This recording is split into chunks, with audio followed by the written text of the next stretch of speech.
డిఎస్సిలో మార్పులు అయితే చేయబోతుందండి. నిజంగా ఎప్పటి నుంచో ఎదురు చూస్తున్నారు ఈ డిఎస్సి కోసం. మెగా డిఎస్సి అన్నది కూటమి ప్రభుత్వం. మెగా డిఎస్సి ఎప్పుడు వస్తుంది? వైఎస్ఆర్సీపీలో అయితే మెగా కాదు, అది దగా అంటున్నారు. ఎందుకంటే అది వచ్చేదాకా నెగరం లేదు, అది ఇచ్చేదాకా నెగరం లేదు అన్నారు. లేదు, ఖచ్చితంగా ఈ నెల అయితే కనుక ఈ డిఎస్సి మీద పూర్తిగా అయితే కనుక మీకు క్లారిటీ వస్తుంది. 100% నోటిఫికేషన్ కూడా ఇచ్చేయడానికి సిద్ధపడుతున్నారు. ఎందుకంటే కనుక నిన్నటిదాకా ఈ డిఎస్సిని రిలీజ్ చేయడానికి ఎస్సీ వర్గీకరణకి డిఎస్సికి ముడిపడి ఉంది. సో దానివల్ల ఇప్పటి వరకు డిలే అయింది. కానీ ఇప్పుడు డిఎస్సి రిలీజ్ చేయడం కోసమో లేదో మొత్తం తెలియదు, కానీ ఎస్సీ వర్గీకరణ కూడా చాలా ఆగమేఘాల మీద అయితే కనుక చేయడం జరిగింది. అది విషయం. కాబట్టి ఎస్సీ వర్గీకరణ కొనుక్కు వచ్చేసింది. కాబట్టి ఇప్పుడు డిఎస్సిని నోటిఫికేషన్ ఇవ్వడానికి అన్ని విధానాలని మొత్తం పరీక్షించి మొత్తాన్ని దాన్ని అయితే కనుక రిలీజ్ చేయడానికి సమయం ఆయత్తమైందని చెప్పాలి. కాబట్టి దాంట్లో ఈ డిఎస్సిలో ఏవైతే మార్పులు ఉన్నాయో అవేంటో చూస్తే కనుక మెగా డిఎస్సి దరఖాస్తులో అధికారులు కొన్ని మార్పులు తీసుకురావడానికి ప్రయత్నం చేస్తున్నారు. దరఖాస్తు ఏ బి విభాగాలుగా విభజించి వివరాలు సేకరించాలని చూస్తున్నారు. ఏంటంటే దరఖాస్తు సమయంలోనే అభ్యర్థులు ప్రభుత్వ, పురపాలక, పంచాయతీరాజ్, ఆదర్శ పాఠశాలలు, ఏపీఆర్జేసీ, సంక్షేమ శాఖల యాజమాన్యాల ఎంపికకు ఆప్షన్స్ ఏవైతే ఉన్నాయో ఆ ఆప్షన్స్ ఇవ్వడం కోసం దరఖాస్తుని ఏబీగా డివైడ్ చేశారు. కాబట్టి ఇచ్చి ఆ దరఖాస్తును సమర్పించిన తర్వాత పార్ట్ బిలో సర్టిఫికెట్లను అప్లోడ్ చేయాల్సి ఉంటుంది. ఏదేనేమో మనం అసలు ఏ కేటగిరీకి సంబంధించి మనం రాస్తున్నాము, ఏంటి ప్రభుత్వానా, లేకపోతే పురపాలకనా, లేదా పంచాయతీరాజా, లేదా ఆదర్శ పాఠశాలల, లేదా ఏపీఆర్జీసీకా, లేదా సంక్షేమ శాఖల యాజమాన్యాలు ఏదైతే ఉన్నాయో వాటి కోసమా, మనం దేనికోసం రాస్తున్నాం అనేది ముందే మనం ఇచ్చేస్తాం ఇన్ఫర్మేషన్. ఇంతకుముందు అలా ఉండేది కాదు. ఇప్పుడు బి విభాగానికి వస్తే, దరఖాస్తులో బి విభాగానికి వస్తే దాంట్లో పార్ట్ బిలో చూస్తే సర్టిఫికెట్లు మాత్రం అప్లోడ్ చేయాల్సి ఉంటుంది. దీనికి దరఖాస్తు గడువు ముగిసే వరకు అవకాశం కల్పిస్తారు. 10వ తరగతి నుంచి బిఈడి వరకు ఉన్న అన్ని సర్టిఫికెట్లను అప్లోడ్ చేయాల్సి ఉంటుంది. కాబట్టి న్యాయ వివాదాలు తగ్గించి త్వరగా పోస్టుల భర్తీ ప్రక్రియ పూర్తి చేసేందుకు ఈ విధానం తీసుకొస్తున్నామని చెప్పేసి కూటమి ప్రభుత్వం చెబుతుంది. గతంలో దరఖాస్తులు స్వీకరించిన తర్వాత ఎంపిక జాబితా విడుదల చేసి యాజమాన్యాలకు ఆప్షన్లో ధ్రువపత్రాల పరిశీలన ఇలా చేపట్టేవారు.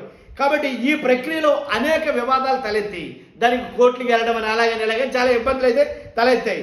కాబట్టి అలా తలెత్తుతున్నాయని గుర్తించిన అధికారులు ఈసారి ఈ మార్పులు చేయడం జరిగింది. ఏంటిది? దరఖాస్తులో ఏ ఒక విభాగం, బి ఒక విభాగం కింద పెట్టి ఏ విభాగంలోనో దేనికి మనం అప్లై చేస్తాం ఏంటనేది ఆప్షన్స్ ఇవ్వడం, బి విభాగంలోనేమో మొత్తం మన సర్టిఫికెట్లు 10th నుంచి బీఈడి వరకు మొత్తం అన్ని అప్లోడ్ చేసే విధానం, ఇలా 2 విభాగాలుగా అయితే చేయడం జరిగింది. కాబట్టి ఈసారి ఈ మార్పులు చేసిన తర్వాత అభ్యర్థులు యాజమాన్యాల వారీగా ఇచ్చిన ఆప్షన్ల ప్రకారం వారికి వచ్చిన ర్యాంకుతో పోస్టులను కేటాయిస్తారు. అర్థమైంది కదా? ఈ పోస్టులు కేటాయించడం కోసం మనం ఇచ్చినటువంటి ఆప్షన్స్ ఏవైతే ఉన్నాయో అవి కూడా సమానంగా సరిపోతాయి. కాబట్టి దాని ద్వారా పోస్టులు కేటాయించడం కూడా సులభం అవుతుంది అనేది వీళ్ళ ఉద్దేశం. అంతేకాదు ప్రత్యేక విద్య కోసం స్పెషల్ ఎడ్యుకేషన్ ఏదైతే ఉందో స్పెషల్ డిఎస్సి కొత్తగా మంజూరు చేసిన 2200 ప్రత్యేక విద్యా టీచర్ పోస్టులను ఈ డిఎస్సిలో కలపడం లేదు. అది మీకు అందరికి తెలుసో లేదో తెలియదు, కానీ వీటికి భర్తీకి ప్రత్యేకంగా మరొక ప్రకటన విడుదల చేయాలని విద్యాశాఖ నిర్ణయం తీసుకుంది. గతంలో ప్రకటించిన పోస్టుల వరకే ఇప్పుడు ఇవ్వబోయే డిఎస్సిలో ఉంటాయి. ప్రత్యేక విద్యా టీచర్ పోస్టులను ఇందులోనే కలిపితే పరీక్షలకు సన్నద్ధమయ్యేందుకు సమయం సరిపోకపోవడంతో పాటు పోస్టుల రిజర్వేషన్ ఇతర అంశాలతో మరింత జాప్యం జరిగే అవకాశం ఉంది. అందుగురించి వాటిని కలపకపోవడం, వాటిని సెపరేట్గా డిఎస్సిగా మళ్ళీ తీయడం కోసం ప్రభుత్వం భావిస్తుంది. తర్వాత ప్రత్యేక విద్యను మరో డిఎస్సి ఇవ్వాలని నిర్ణయించింది. మెగా డిఎస్సి నోటిఫికేషన్ వారం రోజుల్లో విడుదల చేసేందుకు సంబంధించిన ఆర్డినెన్స్, రిజర్వేషన్ సంబంధించిన జీవో జారీ అనంతరం నోటిఫికేషన్ ఇవ్వనున్నారు. కొత్త రిజర్వేషన్ల ప్రకారం ప్రకటన ఇచ్చేందుకు జాబితా సిద్ధం చేశారు ఆల్రెడీ. గతంలో ప్రకటించినట్లే రాష్ట్ర వ్యాప్తంగా 16,347 పోస్టులు ఉపాధ్యాయ పోస్టులకు నోటిఫికేషన్ విడుదల చేస్తారు. ఒక వారం రోజుల్లో విడుదల అవుతుంది, దాంట్లో ఎలాంటి డౌట్ లేదు. 45 రోజుల సమయం ఉంది. డిఎస్సి ప్రకటన తర్వాత పరీక్ష నిర్వహించేందుకు 45 రోజులు, మ్యాక్సిమం తక్కువ అనుకుంటే 45 రోజులు వరకు ఇవ్వచ్చు సమయాన్ని. ఎందుకంటే వాళ్ళ ప్రిపరేషన్ కోసం అప్పుడు ఇచ్చి మళ్ళీ వారం రోజులు అంటే కుదరదు. కాబట్టి డిఎస్సి ప్రకటన తర్వాత పరీక్ష నిర్వహించడానికి 45 రోజుల సమయం అయితే కనుక ప్రభుత్వం ఇవ్వనుంది. అభ్యర్థులు ఆన్లైన్లో కంప్యూటర్ బేస్డ్ పరీక్ష నిర్వహిస్తారు. కొంతమంది ఉపాధ్యాయ అర్హత పరీక్షతో కలిపి డిఎస్సి నిర్వహించాలని కోరుతున్నా ప్రస్తుతానికి ఉపాధ్యాయ నియామక పరీక్ష ఒక్కటే నిర్వహించాలని విద్యాశాఖ నిర్ణయం తీసుకుంది. డిఎస్సి పోస్టుల భర్తీలోపు ఉపాధ్యాయ పోస్టుల ఏతి భర్తీ కన్నా పూర్తి చేస్తారు. ఇందులో విద్యార్థుల సంఖ్య ఆధారంగా పోస్టులను సర్దుబాటు చేస్తారు.